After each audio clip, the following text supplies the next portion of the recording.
Indian കമ്പനികളുടെ നിയന്ത്രണത്തിലുള്ള വിദേശ ക്രിക്കറ്റ് ഫ്രാഞ്ചൈസികൾ പാകിസ്ഥാൻ താരങ്ങളെ വാങ്ങുന്നതിനെതിരെ രൂക്ഷ വിമർശനവുമായി മുൻ ഇന്ത്യൻ താരം സുനിൽ ഗവാസ്കർ. ദി ഹഫ്രണ്ട് താരലേലത്തിൽ സൺറൈസേഴ്സ് ലീഡ്സ് ടീം 1,90,000 പൗണ്ട്സ് മുടക്കി പാകിസ്ഥാൻ സ്പിന്നർ അബ്രാർ അഹമ്മദിനെ വാങ്ങിയതിന് പിന്നാലെയാണ് ഗവാസ്കറുടെ പ്രതികരണം. പാക് താരങ്ങൾ വാങ്ങുന്നതിൽ നിന്ന് ഇന്ത്യൻ ക്ലബ്ബുകൾ പിന്തിരിയണമെന്ന് ഗവാസ്കർ വ്യക്തമാക്കി.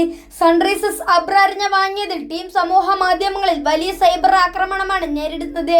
2008 മുംബൈ ഭീകരാക്രമണത്തിന് ശേഷം IPL ഇന്ത്യൻ ഫ്രാഞ്ചൈസികൾ പാക് താരങ്ങളെ വാങ്ങാറില്ല. പാകിസ്ഥാനി താരങ്ങളുടെ വരുമാനത്തിൽ നിന്നാണ് അവർ സർക്കാരിലേക്ക് ടാക്സ് അടയ്ക്കുന്നത്. ഈ നികുതി പണം ഉപയോഗിച്ച് പാക് സർക്കാർ ആയുധങ്ങൾ വാങ്ങുന്നു.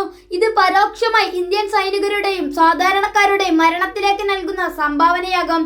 അതുകൊണ്ട് തന്നെ പാക് താരങ്ങളെയും കലാകാരന്മാരെയും ഇന്ത്യൻ സ്ഥാപനങ്ങൾ ഉൾപ്പെടുത്താറില്ല. അതിപ്പോൾ ഇന്ത്യൻ കമ്പനിയാണോ ഇന്ത്യക്കാരന്റെ വിദേശ കമ്പനിയാണോ എന്നതല്ല, ഇന്ത്യക്കാരനായ ഉടമ നൽകുന്ന പണം ഇന്ത്യക്കെതിരെ ഉപയോഗിക്കുകയാണ്. Sunrisers ലീഡ്സിന്റെ coach Daniel വെറ്ററി ന്യൂസിലാൻഡുകാരനാണ്. അദ്ദേഹത്തിന് ഇത് മനസ്സിലാകണമെന്നില്ല. അതുകൊണ്ടായിരിക്കാം പാക് താരങ്ങൾ ടീമിൽ വേണമെന്ന് താല്പര്യപ്പെടുന്നത്. പക്ഷേ ഇന്ത്യൻ ഉടമകൾ സാഹചര്യം മനസ്സിലാക്കണം.